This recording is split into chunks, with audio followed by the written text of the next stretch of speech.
I think you all know, being from Stroudsburg, that our Delaware River is an inspirational source of unparalleled beauty. It contributes to our lives in many, many ways. It has incredible recreational opportunities that bring people from not just all over the nation, but all over the world to enjoy our beautiful Delaware River. It supports amazing wildlife that doesn't just enrich our lives, but in some cases literally protects us from harm, like the horseshoe crabs of Delaware Bay, whose blood is drawn non-lethally in order to secure a substance used to test medical devices and vaccines to make sure that they're safe for human use. Our Delaware River supports a variety of healthy habitats that also contribute to our lives in many ways, including protecting us from drought and protecting us from flooding. Our Delaware River provides us with food.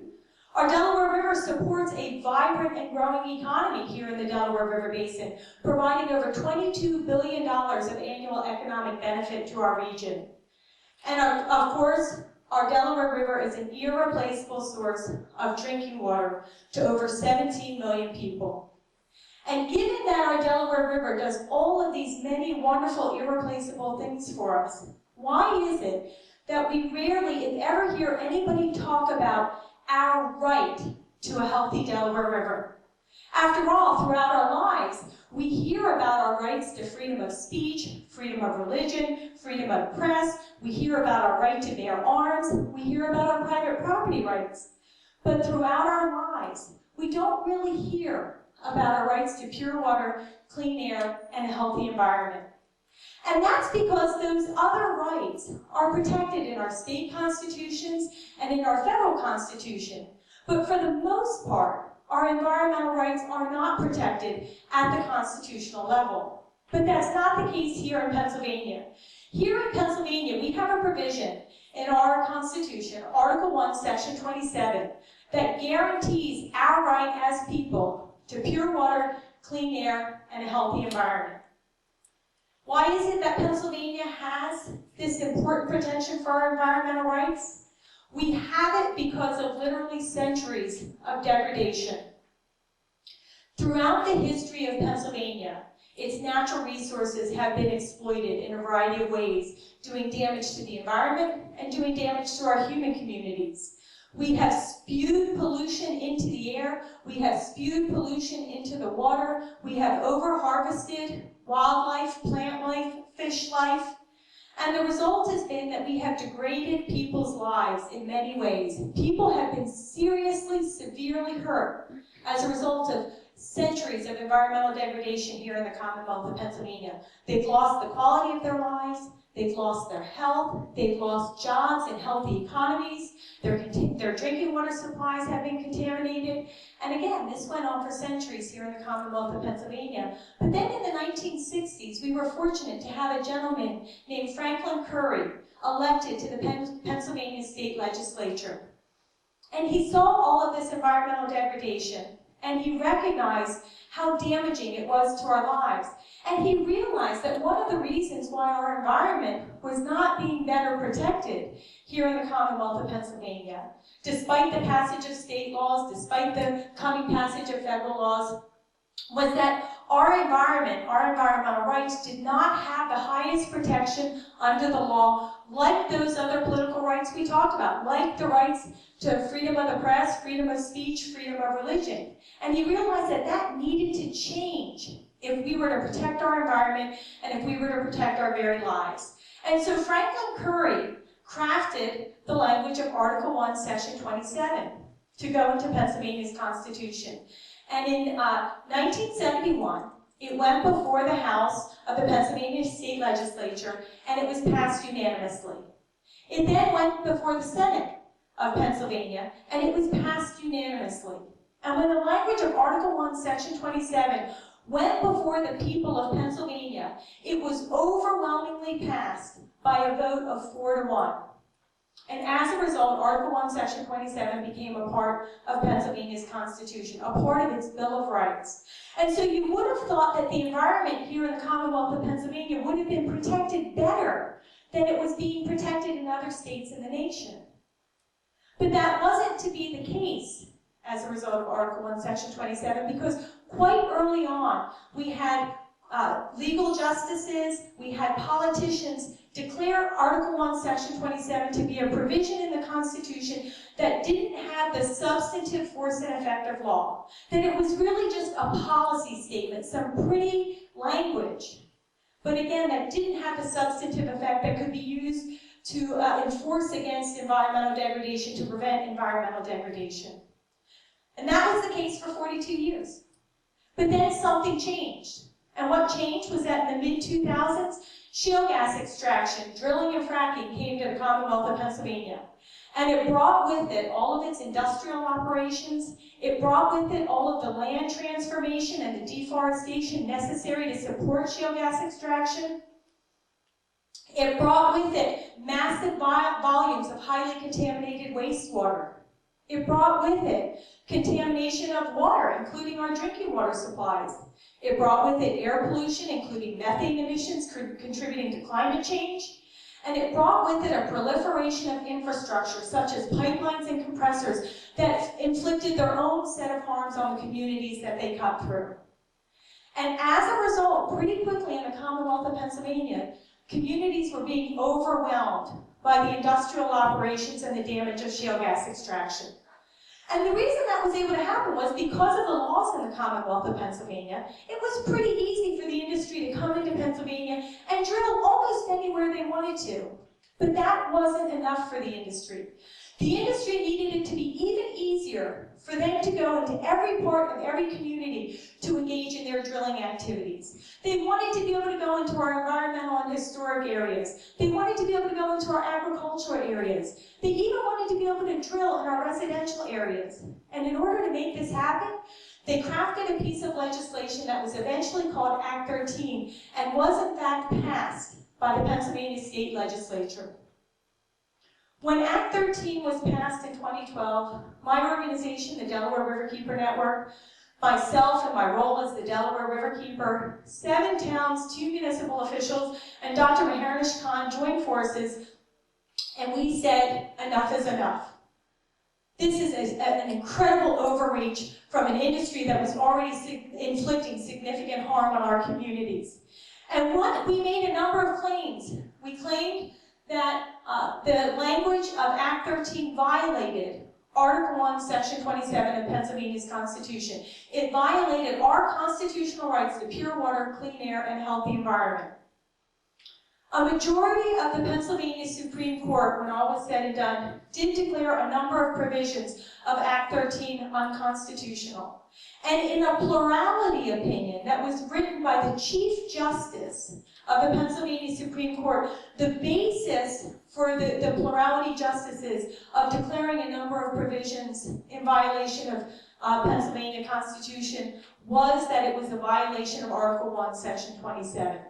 And in the plurality opinion written by the Chief Justice, Chief Justice Castile said many important things to us. He said that shale gas extraction is inevitably damaging to our environment. He said that the resources that were being damaged by shale gas extraction were resources that were essential to life, to health, and to liberty. And he said some other very important things. The Chief Justice of the Pennsylvania Supreme Court made clear in the plurality opinion that our rights to pure water, clean air, and a healthy environment are inherent and indefeasible rights that we have as people, that we have by virtue of the fact that we are here on this earth. They are not rights that were given by Pennsylvania's Constitution, but they are rights that were acknowledged by Pennsylvania's Constitution and given the highest protection under the law by virtue of Article 1, Section 27. The Chief Justice found in the plurality opinion that because of Article 1, Section 27, it was very clear that every government official at every level of government had an obligation to protect our rights to pure water, clean air, and a healthy environment.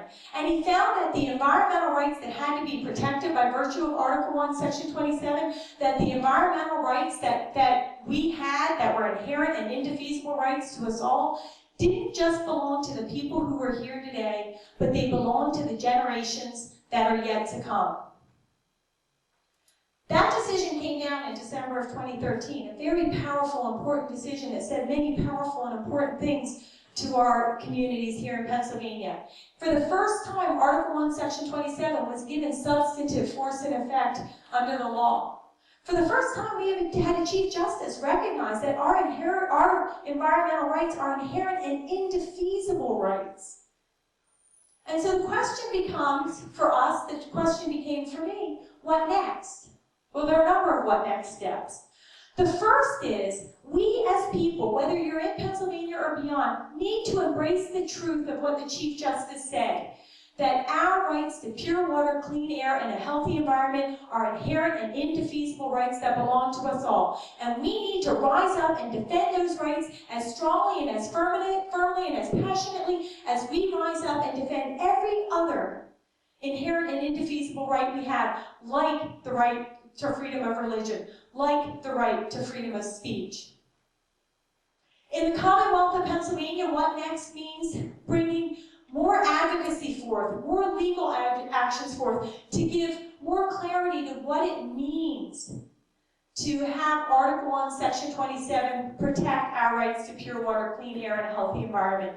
And that is happening.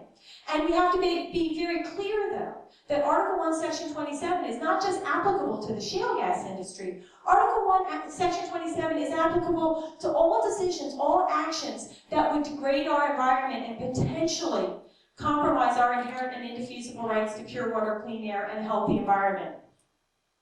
But what next also means that Pennsylvania has to serve as an inspiration for other states across the nation to rise up and demand and secure and enforce their inherent and indefeasible rights to pure water, clean air, and a healthy environment, and to do so through constitutional level protection, that highest level of protection you can get under the law in the United States of America.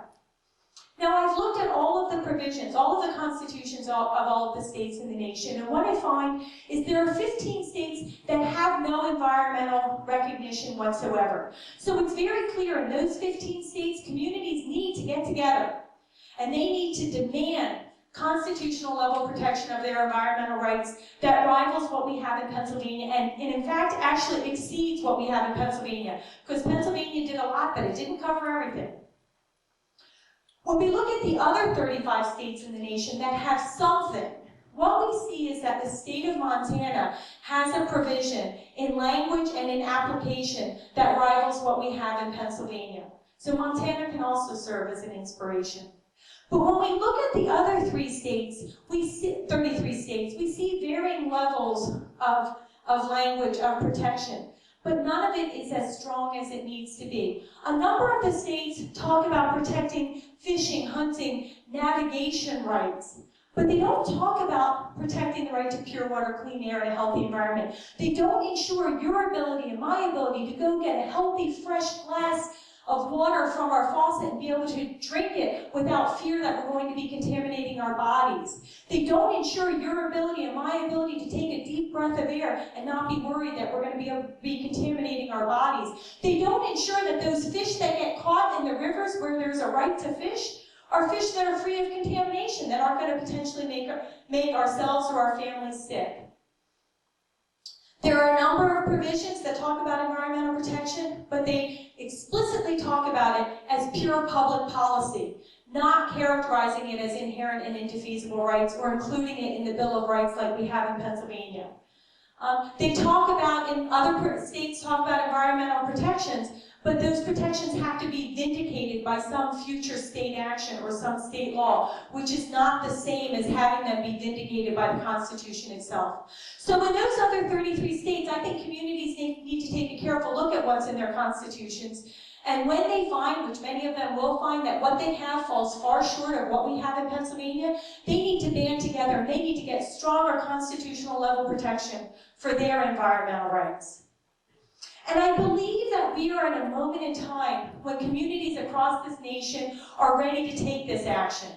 All you have to do, just like they were in Pennsylvania, right, in the 1960s, 1970s, when Article 1, Section 27 was put forth and was passed so clearly, so forcefully, all you have to do is an internet search and you will find all kinds of newspaper headlines. Coke Industries plants, pollute streams, poisons residents.